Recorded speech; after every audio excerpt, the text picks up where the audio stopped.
Patrimoine universel de l'UNESCO, une trentaine de sites candidats. Le comité du patrimoine mondial se réunit dimanche à Bahreïn pour choisir les nouveaux sites qui intégreront la liste du patrimoine universel de l'UNESCO, bénéficiant ainsi d'une image prisée. L'examen de 30 sites est à l'ordre du jour de la réunion de Manama prévue du dimanche 24 juin au 4 juillet. Cet examen doit commencer le 29 juin et pourrait se poursuivre les 2 jours suivants. La majorité, 22, sont des sites culturels, allant d'un terrain de chasse inuit au Danemark à une oasis en Arabie Saoudite, en passant par un ensemble victorien et art déco en Inde.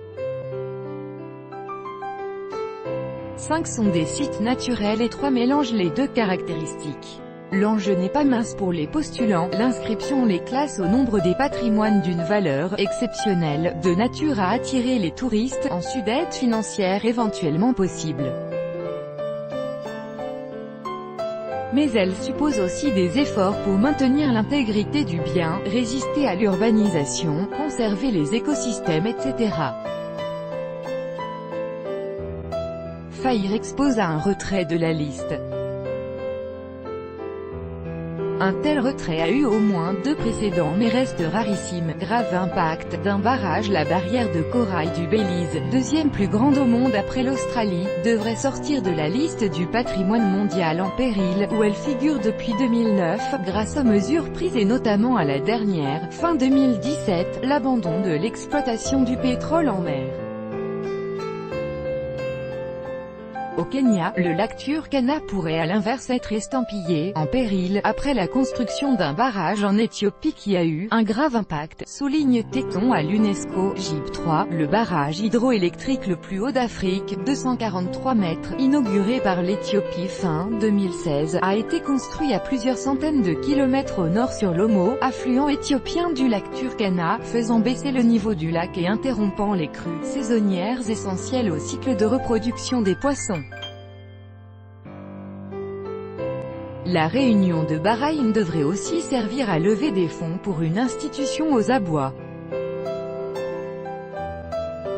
Le Fonds du patrimoine, abondé par 1% de la contribution à l'UNESCO des 193 pays membres, est au même niveau que lorsque j'ai commencé à travailler ici en 1991, à 4 milliards de dollars par an.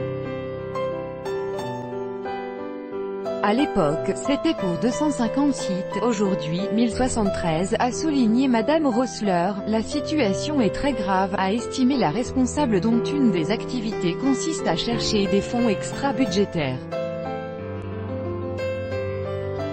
Les sites classés à l'UNESCO copyright AFP, Simon MALFATTO, d'autant que le contexte général pour l'UNESCO est politiquement compliqué, avec notamment le retrait annoncé l'an dernier des États-Unis. Grave pour le fond, la situation est aussi assez grave dans les sites, a-t-elle ajouté, citant en exemple le parc des Virunga, et de la RD Congo, affecté par l'insécurité, où plusieurs personnes ont été tuées, dont une ranger, ou enlevée cette année. Une soirée est prévue à Manama pour recueillir des fonds pour les familles des victimes et pour sauvegarder les Virunga.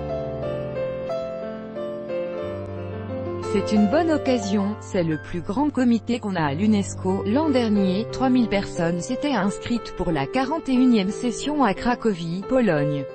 Tout droit de reproduction et de représentation réservé, copyright 2018, Agence France Presse.